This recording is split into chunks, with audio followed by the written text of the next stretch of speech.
This is the dark side of firefighting. And this is how the job can change you.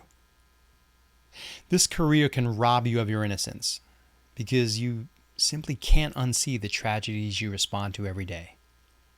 And over time, you lose the luxury of being blissfully unaware of how fragile life really is. You start living on high alert, stuck in response mode, hardwired for danger, even when the world around you seems calm. And that's the part of the job we simply don't talk about often enough. My name is Ed Hegan. I'm a former New York City firefighter, and I'm a peer support specialist.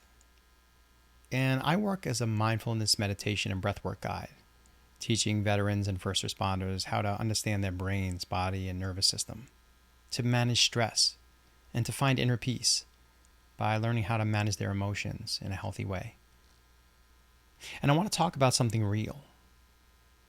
The real side of firefighting. The real part of the job that doesn't make the highlight reels of the news. Because firefighting gives us so much. It gives us brotherhood, pride, purpose, meaning, connection. But it also takes from you. It changes the way you see the world, the way you think, the way you feel, the way you react to stress. Now, this is not about bitching or complaining. I don't want to discourage anyone from a career of firefighting or service as a first responder. It's really about awareness. Because the only way out is through. And you can't heal what you won't acknowledge. And I want to talk about the cost of being in a constant state of alert. Because being a firefighter means living in a constant state of fight or flight. Your body becomes hardwired to respond, ready for anything at any time. You're always scanning, always listening, always aware, even when you're home and you're not fully off duty. Sleep becomes inconsistent and erratic. Alarms, calls, adrenaline, cortisol, they train your body not to trust rest. And those restless nights, they rewire your mind, your body, and your nervous system. You start running on stress and caffeine instead of calm and clarity. And you don't notice how deep the exhaustion runs until it's often too late and then spills out over into the rest of your life. And so sometimes we build boxes. We stuff it down. We repress it, suppress it, or pour booze on it. We learn to compartmentalize, and we box up the tough calls, the ones that shook us really deeply, and we tuck them away neatly. Sometimes we don't want to open them and face them, but those boxes don't stay closed forever. They start to leak. Sometimes through anxiety or anger or numbness or numbing or distracting or burnout or addiction or other unhealthy habits that can wreck our physical, mental, emotional well-being. Sometimes it's through physical pain or sickness that doesn't even seem to have a cause. Because that trauma doesn't just disappear. It waits. And if we don't face it, it's going to find its way out. And when it rears its ugly head, it's not going to be pretty. Because the truth is, you can't outrun what you refuse to feel. You have to process it, integrate it, learn the lessons, and release it before it consumes you. And there's a danger in repressing and suppressing and numbing and distracting. Because after a while, you just learn to detach. And you detach just enough to function, because sometimes caring too much can eat you alive. So instead of having empathy and compassion, we can build walls. And on the job, that just helps you to survive. But at home, in our personal lives, it can isolate you. You stop feeling things as deeply. You start watching life from behind the glass. Other people's problems might seem trivial or small, but their pain is still real. And even though your perspective has changed, compassion and connection is what keeps you human.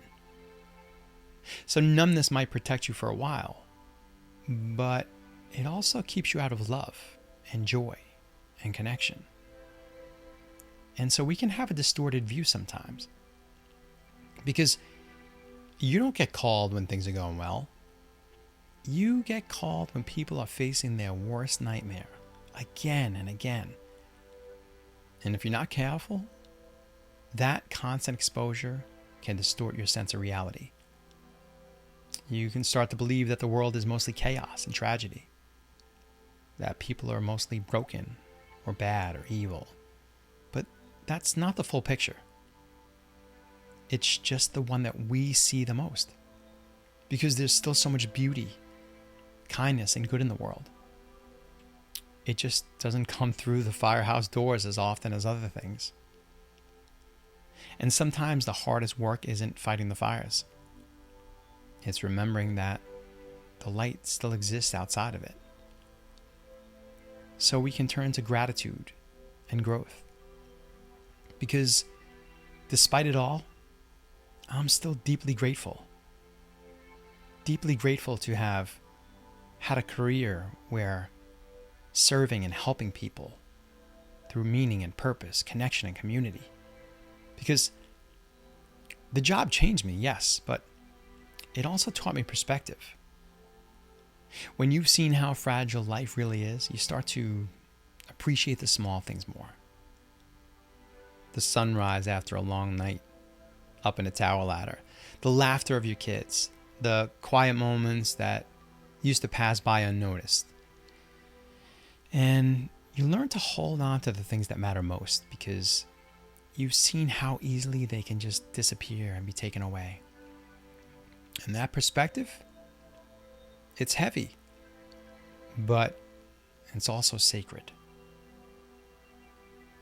And so understanding the process of integration and healing and learning the lessons is important, because firefighting changes you.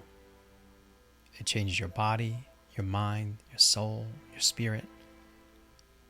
But healing begins when you stop resisting that change and start understanding it. You don't have to erase the memories. You don't have to pretend they don't affect you. You just have to learn how you can carry them differently. Because the goal isn't to forget. It's to honor what you've seen. And to let it make you more soft, gentle, compassionate, and kind. Not to harden you and put up walls and disconnect you from yourself and other people. So if this message resonates with you, or you know or love someone who's a firefighter or a first responder, you're not alone. As a former New York City firefighter, I now focus on helping first responders and veterans to regulate their emotions, calm their nervous system, and find inner peace through mindfulness and breathwork. So if you've been carrying the weight of the job, let's talk. Just click the link below in the description and let's connect. Together we can create a plan to help you process, release, and rebuild from the inside out. Because you can't unsee what you've experienced on the job, but you can learn to live with it and grow because of it. And remember, self-care isn't selfish. It's the gift that we give to the people that we love. It's the way that we show up in this world as the best version of ourselves and live up to our greatest potential, so we can show up to our friends, our family, and on the job in the healthiest way possible. So, take care of yourself and each other. Thanks for watching.